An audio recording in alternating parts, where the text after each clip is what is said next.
I've recently abandoned my Pixel Watch 3 for an Oura Ring, and it's nothing against the Pixel Watch, I still love it. So let me tell you why I switched, but first, let's unbox it. This is the Oura Ring 4, and I got it in the glossy silver finish. Now let's take a look at what we get inside. It's a very simple unboxing experience, and here we have the Oura Ring itself on a charger. I'm going to set that aside real quick while we look at everything else. Here we have a charging cable, USB-C to USB-C, made of a soft rubber, and it's a nice gray color to match the charging base. We have the Oura logo on both ends, and I think it's about 3 feet long. And at first glance, when I saw this in the box, I thought it would be a flat cable, not a round one, just based off of how it was wrapped, but that's not really that important. And here we have some stuff you should know for quick setup and some safety information. I have already set this up, so I'm not going to be going through that. So here we have the star of the show, and that is the Oura Ring, and we also have the charger here. This does look a little bit different than the previous chargers that I've seen. It's got like a nice silicone bottom to keep it from moving around on a table. It's made of metal, and then we got this plastic portion here, which is kind of like a glossy plastic. It's got a little charging LED here that I'll show when I start charging it. And one thing I'm noticing now is that this says size 12 on it, so each one of the chargers is made to the specific size that you order. So if you need a new charger, you can't just use anybody's, you have to use the one that's your size. So there's no gaps here. If you had a smaller charger, your ring would just be flopping around on it, or if you had a larger charger, your ring would sit on it. So it makes sense that each one is sized to your ring. But the problem with that is if you forget your charger, you can't just use anybody else's unless they have the same ring size as you. We have a USB-C here, which this cable fits into.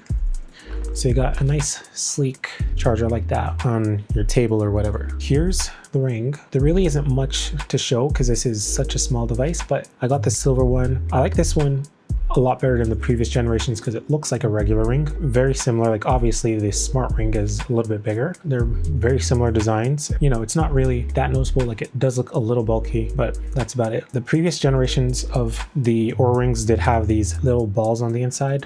This one does fit a lot better because it doesn't have that. It fits like a normal ring. So I think you could go with like regular ring sizing if you're getting these new ones. Here's the ring. There's this little dimple, and this dimple is what you actually should align with the inside of your hand. So this dimple here should be facing your palm when you put it on. Is also what you align when you charge it. So just slot that on, and once the white light starts flashing, it's charging, and once it's full, it'll turn green. I've been a fan of smartwatches for a while, and I've talked about all the positives of having one over a traditional watch. But recently, as I've been getting more into watches and wanting to expand my watch collection, I found myself having to make the hard decision of leaving my smartwatch at home and going the traditional route, because I don't always want that minimalist techie look. With the Oura Ring, I'm still able to don a regular watch and have some smart features in a smart ring, all for a slightly thicker footprint than a regular ring. So I have this silver version because I have a silver aesthetic, and that kind of helps it remain low-key. But it's also available in gloss and matte black, brushed silver, and both gold and rose gold. There's also the newer ceramic version, so there's so many options to choose from, and you could even get more than one ring and match your outfits to it if you really want to do that. The price does vary depending on the finish you get, so just keep that in mind. Now, let's talk about the features, starting with the most important one, well, to me, and that's sleep tracking. When it comes to sleep tracking, the main thing that I care about, and many other people probably care about, is the length of your sleep. It shows you the length of your sleep and also an overview of the different stages of sleep and various other sleep stats that may or may not be important to you. The only one that is really of importance to me is sleep debt. And sleep debt is the difference between the amount of sleep you need versus what you actually get.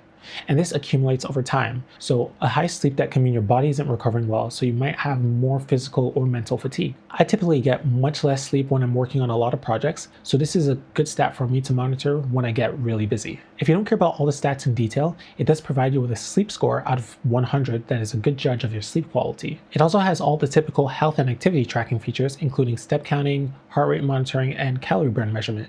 You get an overview of these as well, and there's also a readiness score, which serves as basically an overview of all these different stats. Your readiness, sleep, and activity scores can be shared with other Oura Ring users through a feature called circles.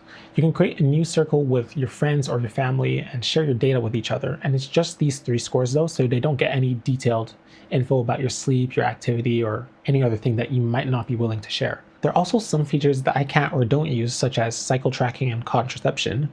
And if you possess a uterus, you can pair the Oura Ring with the Natural Cycles app and use it to track your menstrual cycle and also use it as a form of birth control. But I can't speak on it or how well it works for obvious reasons. There's also a meal logging feature, which I don't personally use, but you can take a picture of a meal in the app and it'll use the Oura Advisor, which is the Oura built-in AI thingy, and I'll use it to describe the meal and also provide a nutrition breakdown.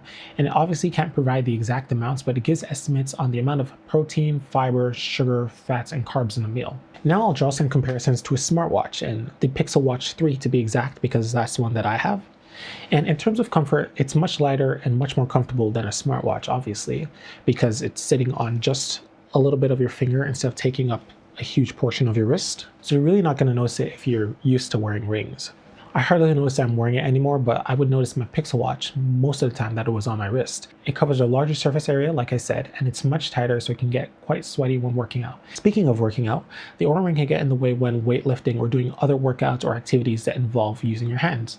Because it sits on your fingers, it can get quite uncomfortable once you add weight or pressure onto your hand. Smartwatches don't have this issue though, because they do stay on your wrist, and it's fine for activities that don't involve your hands, like running and anything you're not really lifting heavy weights in. The battery life is absolutely incredible. In my first couple of weeks of having it, I didn't charge it for, I believe, 11 days, and it was able to go from 100 to 7%. So it's got more than the advertised, I think, 5 to 7 days of battery life, at least in my experience. I told you I got 11 days out of it. And compared to the Pixel Watch 3, when I did a battery life test, I believe I was able to get around a max of 2 days. And even though the Oura Ring is such a tiny device, so it obviously has a small battery, it also doesn't have a screen, speakers, and a vibration motor like a smartwatch does. And because of that, it's able to be much more efficient with the battery life, since it essentially just acts as a sensor. Charging it up to 80% took about 50 minutes, so it charges very quickly too. And Oura did come out with a charging case that can charge the ring up to 5 times, so it can add, let's say, about over a month of battery life to your ring. But the problem is it costs 150 Canadian dollars, so it isn't cheap, and the battery life and charging speeds are already very, very good. So I'm not sure what the use case is for it. My best guess is that it can serve as a carrying case that also does keep it charged up. Let's say you work in construction or in a kitchen or basically anywhere that you need to work with your hands and you can't have a ring on 24/7. You can put it in the charging case and tuck it away in your bag or pocket, and you're much less likely to lose the ring. But the price is pretty steep at 100 USD for a carrying case. I guess it could also be useful if you're on a long trip, but you can probably charge it at least once if you really need to. You're probably charging your phone every day anyways. I just went on a 2-week trip out of the country, and it was so easy to just connect the charger to a USB charger for my phone, leave it for about an hour, and I already have the habit of basically just dropping it on the charger when I go shower, so it's already always topped up every single day when I'm at home. So it never dies at home, and I'm not so sure what the target audience for this is or what it's supposed to solve, but if you guys want me to, I can get it and test it out and see how well it works. You're probably wondering what exactly you miss with a smart ring, since it's basically just the Fitbit or health portion of a smartwatch. Well, first of all, you don't have tap to pay, which would honestly be an insane addition for this ring. Just think about it. Using tap to pay on your watch is quite awkward sometimes because you've got to twist your arm like this. But if you have tap to pay on a ring, you can super easily just place this against the reader and pay with it. You don't have to fumble and pull your wallet or your phone out of your pocket. It's much quicker, and I'd say kind of cool and futuristic in my opinion. You also don't have notifications in any form, which is great in some ways because you can focus much better. I did notice sometimes when I would try to focus and I had a smartwatch on, I'd get a notification and then, I'd look at it and grab my phone, reply to the message or whatever, and then once you're there, you're scrolling Reels or scrolling TikTok or doing whatever it is that you do on your phone. But the problem is you can miss notifications just with a smart ring. I mentioned before that I'm a software engineer, so I'm on call quite frequently, and the Pixel Watch is able to wake me up when I get paged, but luckily I haven't been paged in quite a while, knock on wood. So I have to rely on my phone to do that because the ring can't wake me up. There's also no screen, no speaker, no vibration motor, microphone, or any form of feedback or input. So like I said, you can't get notifications with it, but you also can't take calls or send messages with it. So yeah, overall, I think it's a good alternative to a smartwatch for sleep and activity tracking. And even though it lacks some smartwatch features that may be important to you, you can always wear both at the same time. I haven't done that yet, but that is always a possibility. It might not be a great option for weightlifters, but it's a good option for daily use or for runners, cyclists, and other people who don't do physical activity that involves your hands. And like I said, because it has great battery life, you can just put it on like a regular ring and forget about it for the most part. And it wouldn't be too different from a dumb ring. You'd only have to charge it like once a week or once every 2 weeks. It was a gift to me, so I didn't purchase it with my own money, but even if I didn't get it as a gift, I was going to purchase it with my money anyways. I'll add anything else I missed to the comments. But yeah, let me know what you think of your Oura Ring if you have one, and drop a thumbs up on this video if you liked it. And I think that's all. See you next time. I've been a fan of smartwatches for a while, and I've talked about all the positives of having one over a traditional... What?